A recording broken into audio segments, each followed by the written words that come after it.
Hello, my name is Ashley Rosado, and today I'll be sharing with you my Teachers in Action project.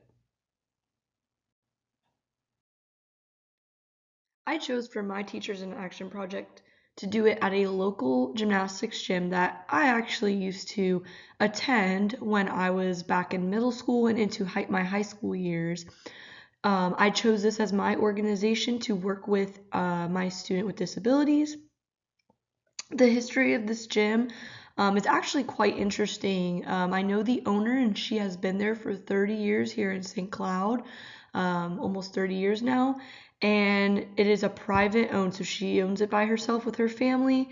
It is a very flexible environment. We are a private gym, um, and we offer many different accommodations, all the way from ages almost, I want to say, 15 months to 19 years of age.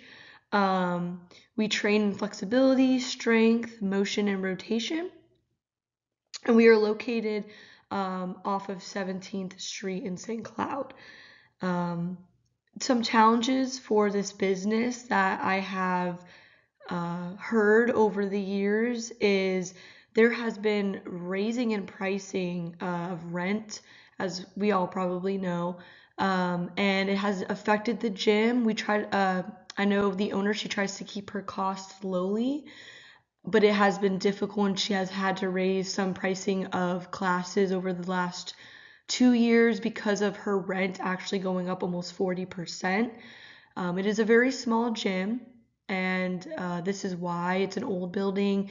And obviously, with everyone moving out here, it has caused the pricing to go up for the rent, which has definitely put a hardship on the owner. And overall, Metro has about 150 clients, so it is a relatively small gym, private gym, not too big like you see. There's actually Orlando Metro, which we share a similar name with, um, and that gym is largely different, and it is bigger. So that is Metro Gymnastics.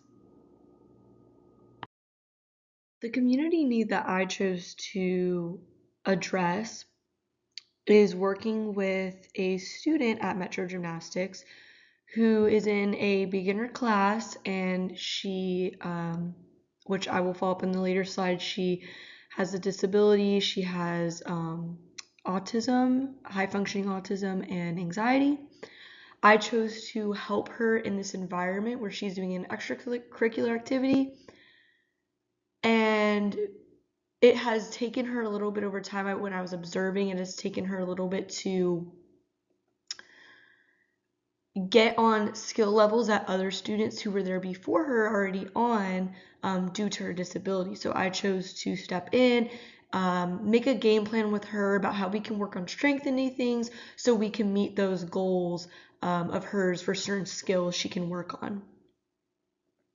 So these activities were, we talked about what events she would like to work on and how we can get to the goal of certain skills.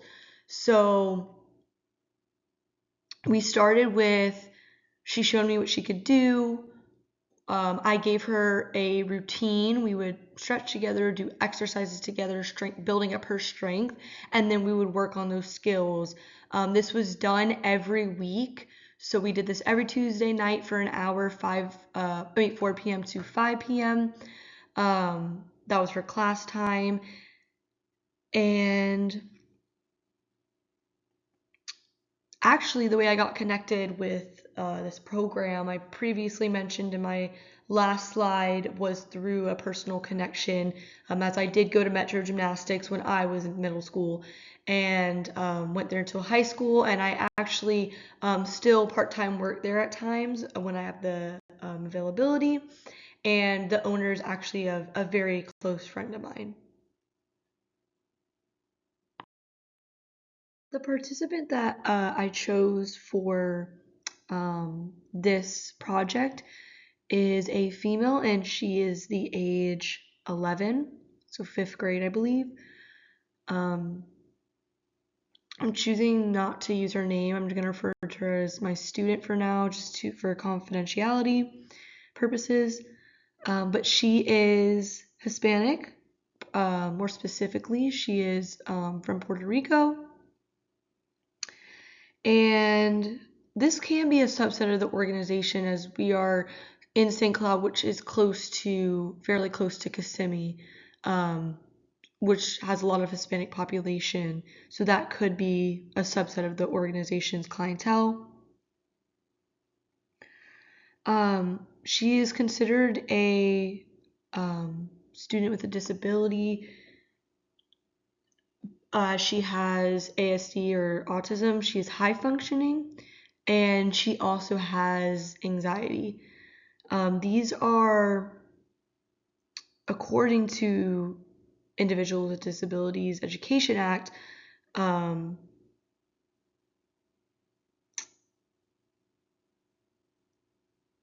this would be considered a disability because the autism actually affects a person's ability to communicate, it affects her ability to socialize, could be a learning disability, and just to perform certain tasks.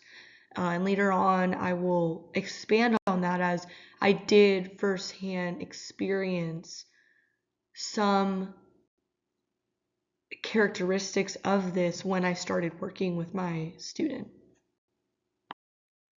In this slide, I included a picture of the gym. As you can see, it's small. It's pretty much the whole gym in this picture right there. Off to the left, there's a trampoline, and in the back, you can see there's bars. There's a student on the silk in the picture, and behind those stack of blue mats, there is our balance beam. With my student, we worked specifically a lot on silk. As you can see in the picture, what the other student is holding. She loves the silk. That was her favorite. So we started there and worked on a lot of strengthening stuff for it, because silk does require a lot of arm strength.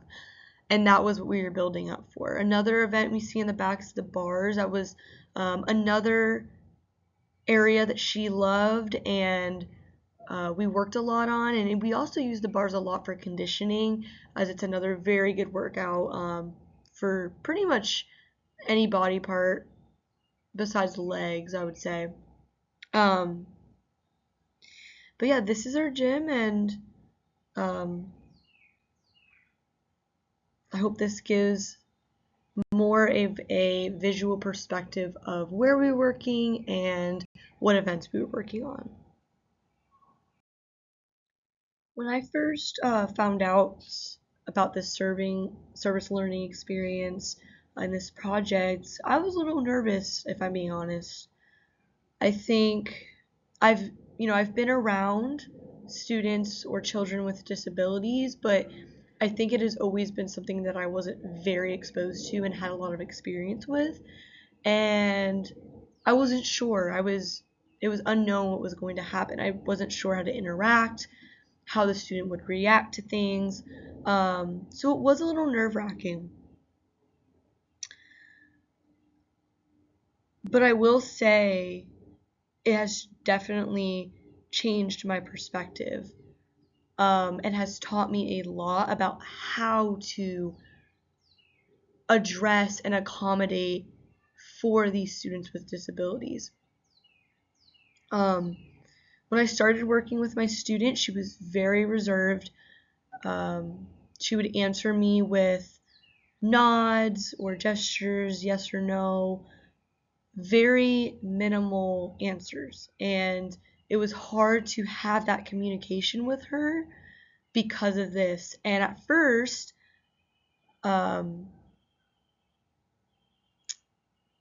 I was wondering, how are we going to make this connection? How am I going to help her to improve in her skills if she's rarely communicating with me? And I think her anxiety could have a factor in this as well. So I know she has and struggles with anxiety. What I started to notice was how can I find a way to make a connection with her? And I realized, okay, if I was in the classroom, I would try to find the student's interest. What is the student like? What motivates the student?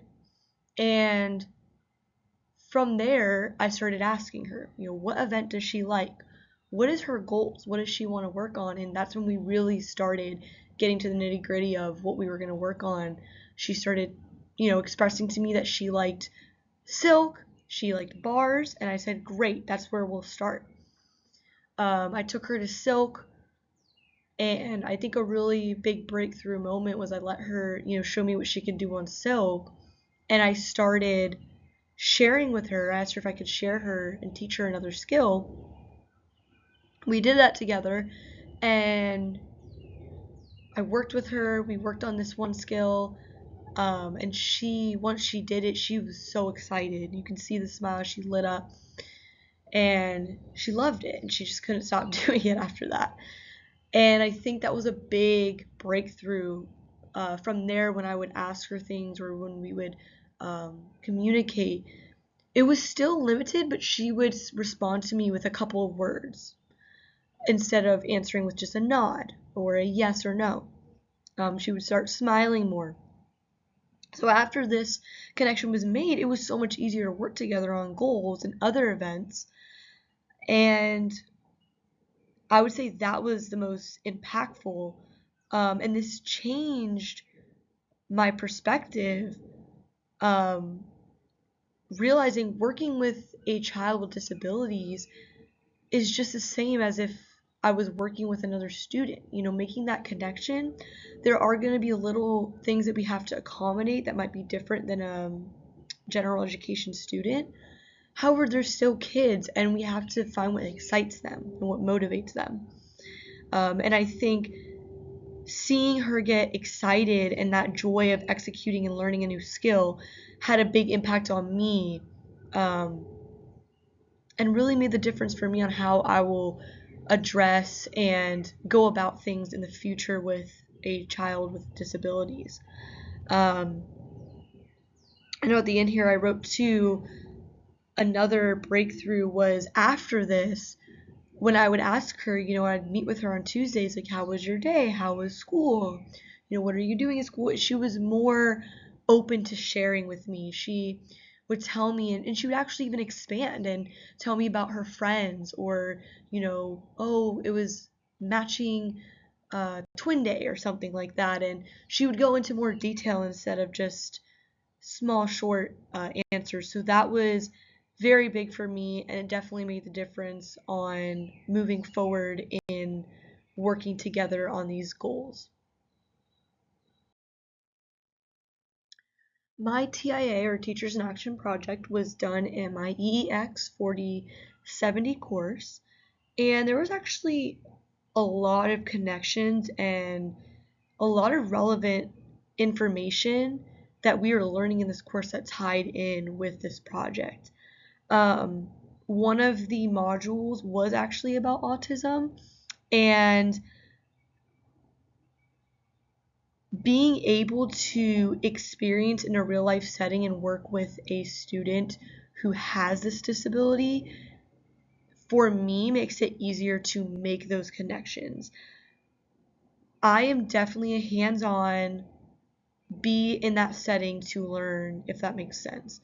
Um, when I read stuff, I can process and understand, but I really make those connections when I'm in person and doing it. One specific connection that I made between this course and the project that I performed was the topic of identifying those with autism and social impairments. So, as I just discussed in my previous slide, my student, she struggled at first with expressing herself, communicating with me. She was very, very quiet at first. And I know we talked about in one of our modules that sometimes even those with autism are mute, and they don't even really speak at all. And she, in the beginning, was very similar to this. She was very, very limited on sharing information with me. And I think I was able to firsthand see that and learn how to work with this and move forward to where we were able to communicate more, as I explained in the last slide. Another direct connection that was in one of our modules with learning about those with autism is the prevalence of ASD and how it's becoming more well known. Especially in high functioning settings, we're starting to see, I think a lot of people think of autism and they think of the low functioning. There are a lot of individuals with autism and they're high functioning.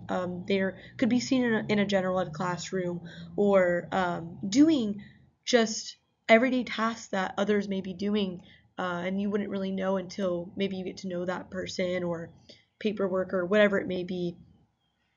And I think another direct connection was seeing in my being at this program at Metro, seeing that when these students come in and would like to sign up and register for gymnastics, their parents are required to fill out a form.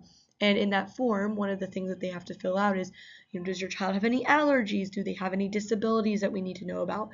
So I think that shows right there that it's becoming more relevant and it's more seen and addressed in society. The last connection I made was between strategies used to work with students with ASD, and I was able to do that within this project through progress monitoring when I was working with my student, just taking in consideration, how she's doing, taking mental notes. What can we maybe work on next week that might help her? Maybe she's at a point where she's struggling and she's not really understanding the skill or the workout or whatever it may be, and how can I make this make sense to her? So just seeing her progress, tracking it to help me know what the next steps might be, practicing new skills. So when we would get a new skill, I would let her practice it. Repetition is a huge thing. I always say to my students at the gym, I always say, you don't master the skill until you've done it 3 or 4 times in a row, and then you've mastered the skill. And then there's always obviously room for improvement. And then commitment to intervention. So any intervention I had to do, whether it was, going that extra mile to make those conversations, to spark those conversations, making her feel comfortable, being committed to that and not getting discouraged, and just being there for her and her needs. I think this project definitely gave me a different perspective on volunteering and how that can be important in a community.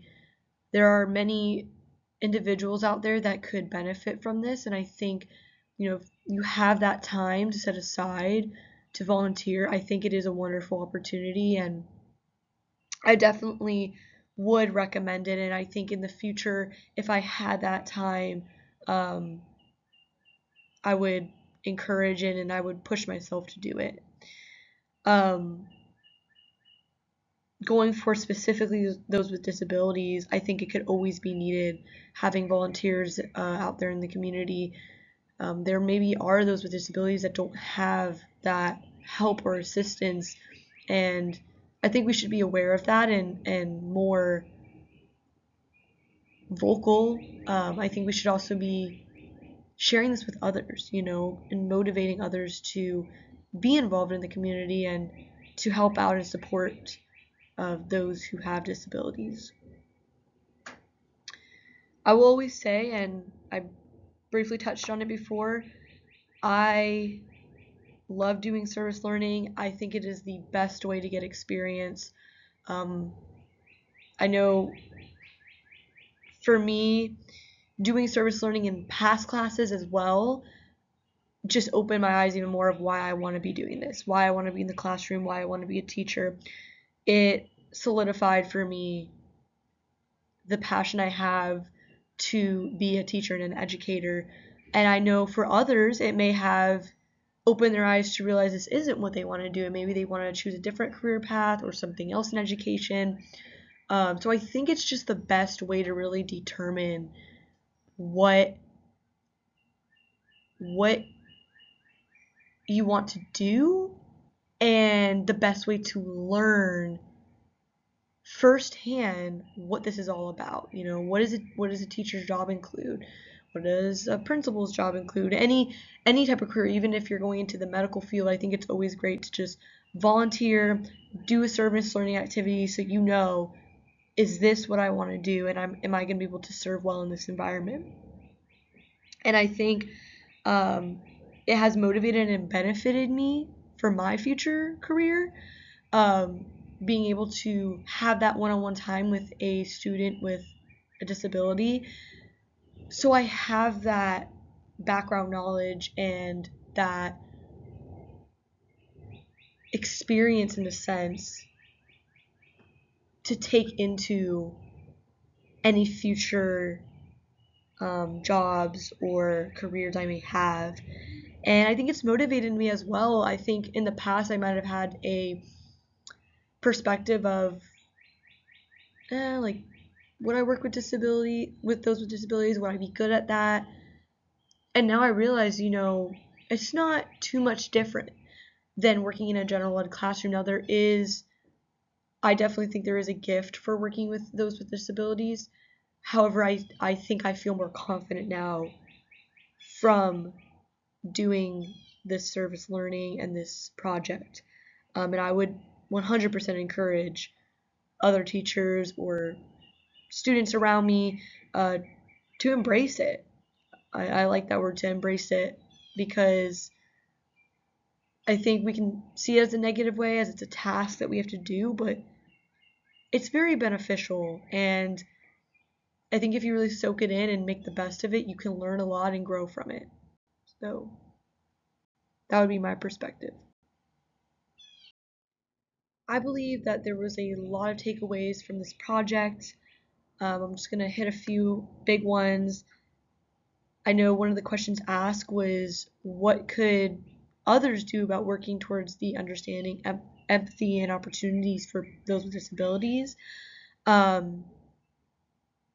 think working with those with disabilities really opened your eyes, and I think encouraging others to do so as well could make that difference, because I don't think it's until you have that first-hand experience and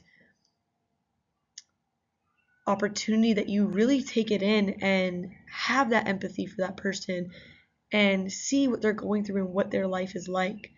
I think that personally, me as an individual could help by encouraging others, and I think in the school, being an educator or a teacher, I think it would be big to push programs or activities outside of school that involves the community coming together to put something together for those with disabilities, whether it's a sports event, an art event, a music event, just different events that we could put together and promote that to the community, encouraging those with disabilities and really making those around these individuals aware of who they are and what they're capable of. I think that's a great way to give them opportunities and to create understanding. I will 100% say that teachers play so much of a bigger role than just teaching academic topics. I think teachers can help create awareness of social skills, communication skills to their students. I know in this course we talked about the hidden curriculum, and especially those with disabilities can not be aware of the hidden curriculum, and I think as a teacher we can have that responsibility to allow these students, especially those with disabilities, to be aware of the hidden curriculum and to help them out and just guide them overall. I think teachers can make an impact on the greater good of society. I know for me personally, I remember all my elementary school teachers and how they impacted me, and I think a teacher can most definitely make that big impact on a child and change their perspective on things and